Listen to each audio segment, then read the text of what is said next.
There were extensive numbers of slaves in both the Greek and the Roman world. Ferguson, based on his research, pinpoints it at about 20%. So 1 person in 5 in Rome was a slave. According to the Roman philosopher Seneca, there had been at one point a governmental proposal to have slaves dressed distinctively so that people could recognize that they were slaves. It ultimately did not pass because there were concerns that if slaves were identified by their clothing, the slaves would realize how many slaves there were and rise up in revolt. So that ended up not passing.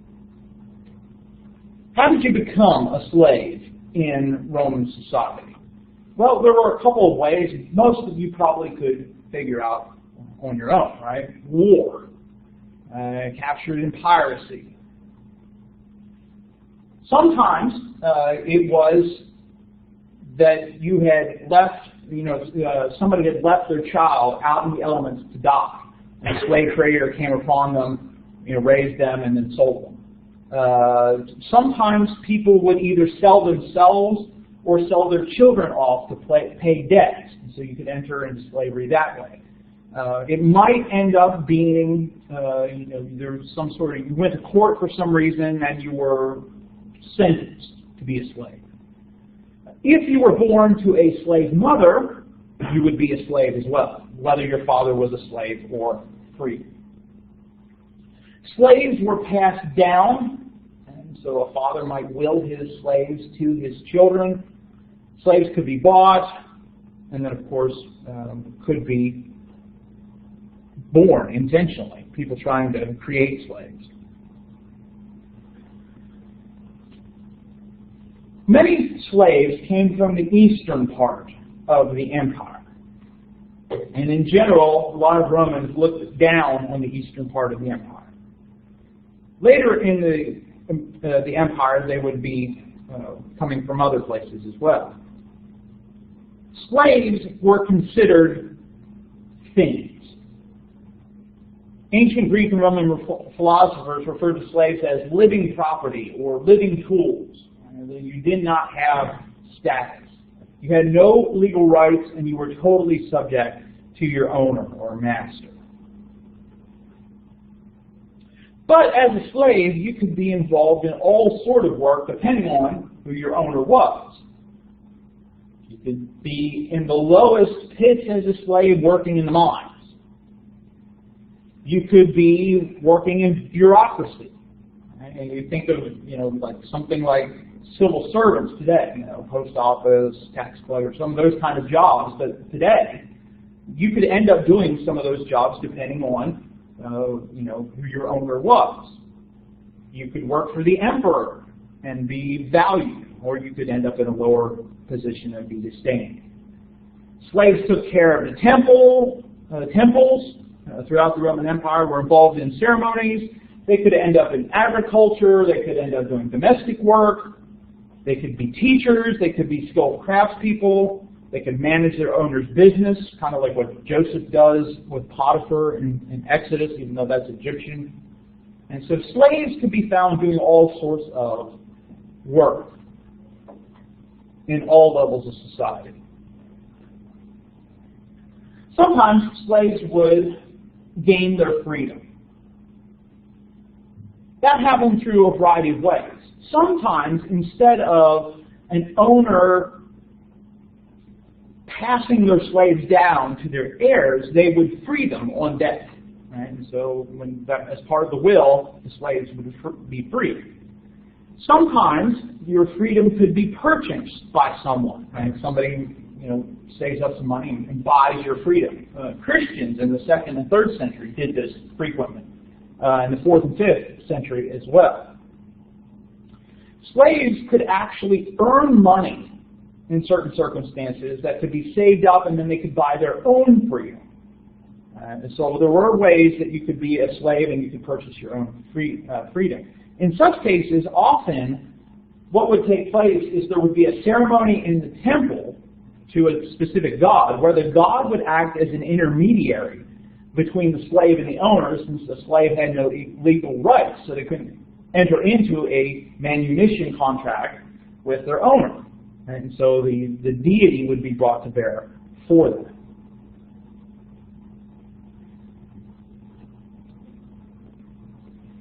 Questions? Comments? Were slaves permitted to join the military? I don't think that they were permitted to join the military as such. They could certainly serve in the military, but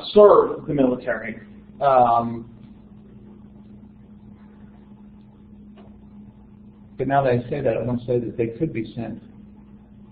I'm not positive one way or the other. I'll have to look that one up. How common was it for slaves to be freed and set themselves into a middle-class society? Was it common for slaves to not be slaves anymore, or did they usually stay as slaves? While it happened, it doesn't seem like it was a frequent occurrence. The amount that was required often was something that was prohibitive, even though you could earn money, and so it was possible. It was less likely.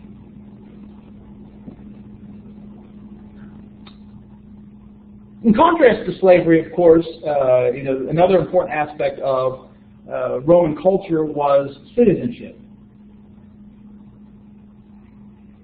The citizenship was a symbol of status.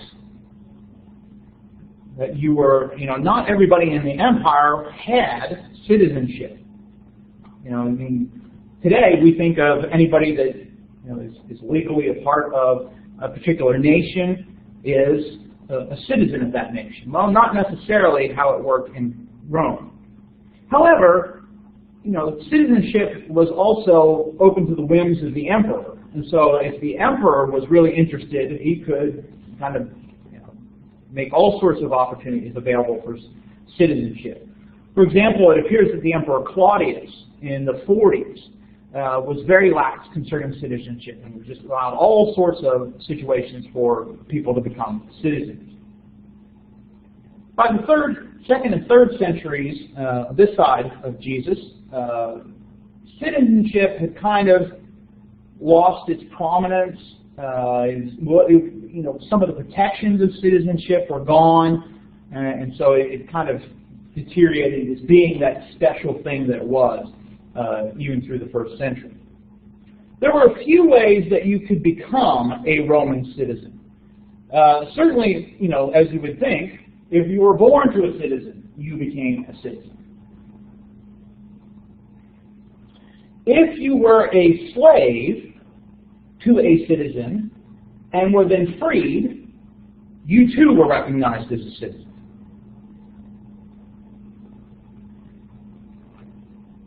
If you provided some sort of special service to the emperor or to the empire, you might be recognized with citizenship as your reward.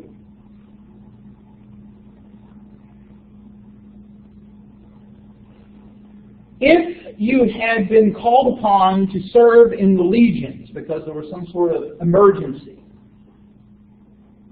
and you served your time and then your time was over and you were discharged, you would be a citizen as well. So not just because you left the army, but if there had been some special situation where you were pressed into service. At some points, though, you could even buy your citizenship. Like Claudius, for example, offered the opportunity to people to purchase citizenship. Again, we see this kind of conflict in Acts. In Acts, it's the end of chapter 22, I believe, where Paul has been arrested and he is getting ready to be scourged, and he notes, and are going to do this to a citizen. Well, the centurion comes in, the tribune comes in, and he says, I paid a lot of money to become a citizen. Right? So the tribune had paid money to become a citizen, but Paul was free-born. Right? So he had been born to a citizen. A lot of people think that probably Paul's father had probably done some sort of service for the empire. Right? It doesn't seem like he would have fit in one of these other categories for Paul to be a free-born citizen. Well, what did it matter if you were a citizen or not? Well, first is the voice that you could have. Now, you could become a citizen without the right of voting, but most citizens had the right to vote, especially if they were in Rome. Another protection for citizens was that if you were found guilty of certain punishments or certain crimes, you would be protected from what were considered degrading forms of punishment. So scourging, for example, like what is getting ready to happen to Paul in Acts 23. Being put in prison in stocks and beaten like he was in Acts 16. Why he doesn't bring that up at that point, right? I mean, in Acts 16, he's thrown in stocks, he's beaten, and then the next day, after the Philippian jailer's been converted, right, they want him to leave, and he says, well, you beat us unconvicted as Roman citizens.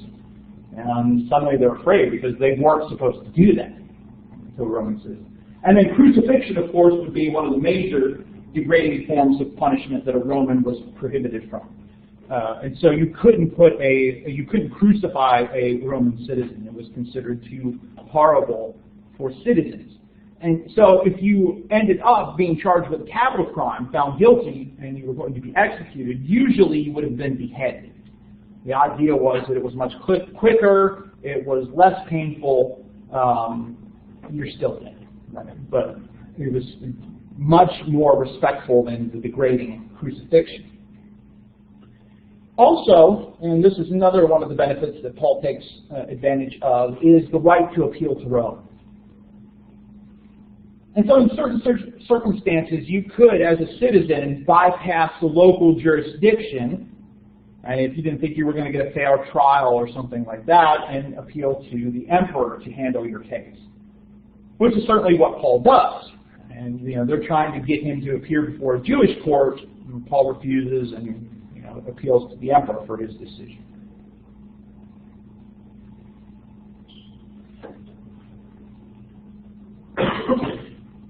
Let's turn now to thinking about Roman culture and what Roman society was like. Rome has a stigma of being a horribly immoral society. And to some extent, it's quite deserved. We looked at, there's a lot of aspects of what we would call civilization to Rome, especially compared to other ancient empires and societies. But it was also a society that was very brutal and cruel, very violent, sometimes reveled in that. The gladiator contests, the kinds of entertainments to keep the people placated. Jews and Christians, of course, presented Roman society as being very morally corrupt. And sometimes even Roman authors themselves painted their society that way. One clear evidence of this is the issues related to sexuality within the Roman Empire. Ferguson points out again in Backgrounds of Early Christianity that within Greek society, and then also into Roman society, there were numerous words in Greek for sexual relationships. There wasn't just 1, 2, 3 words. There were numerous words, suggesting the Greeks, the Romans, were preoccupied with sexuality. Sounds very familiar, right? Almost like what we see in our society. Homosexuality was common, but usually something in early adulthood. Prostitution was rampant. There was even present in temple ceremonies where you would have these sacred prostitutes. Mistresses, courtesans, others were quite prominent, common in the emperor, especially among the upper classes. So how does that relate then to marriage and the family? Well, in many respects, certain things were allowed, even though certain things were ideals. And often it was the husband who was allowed to do some things the wife was not. Families in Rome, in the Roman Empire, were made up of a husband, wife, children. Slaves could be included in that household. Other relatives might be as well. The family was connected to each other economically, of course, depending upon each other for finances and wealth, but also connected to each other religiously, meaning that usually the family worshipped together a specific deity or something along those lines. Which now you can see the disruption Christianity would cause, because the idea was we are a unified family, we worship this deity, and now you are trying to say, right, you're pulling away and worshiping this other deity. There was a lot of formality connected to marriage, to the wedding ceremony. It was very businesslike in how it was undertaken. There are a variety of different arrangements of marriage within the Greek and Roman world. Sometimes marriages were undertaken in like religious ceremonies, very, very official, very, very understood very, very seriously. Other times, it was enacted as a sale of a woman to her husband, right? Almost the issue of slavery. If a couple lived together for 1 year uninterrupted, they too would be considered married, right? So we're talking that there's all sorts of different relationships here. Sometimes marriages were simply done by mutual consent, right? Where the man and the wife are going to agree to be married. But that's different than some of these other marriages in that the wife was still considered to be part of her father's family, not her husband's. And so there was still that independent separation that was going on. The main focus of marriage was having children, procreation, continuing the family line. Women often married in their early teens, but men married at older ages, depending on culture. Jews tended to encourage males to marry around 18. Greeks tended to marry around the age of 30, but their wives could be as young as 12 to 15. Monogamy tended to be the most common form of marriage in the Roman Empire. It wasn't often that you saw polygamous relationships.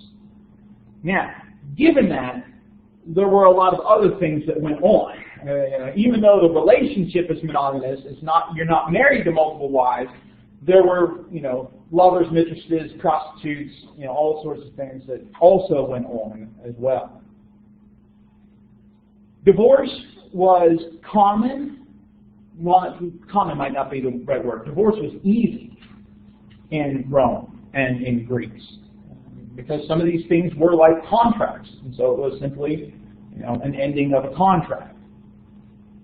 In the empire, women could end a marriage, as well as men, but among Jews, only males could initiate divorce.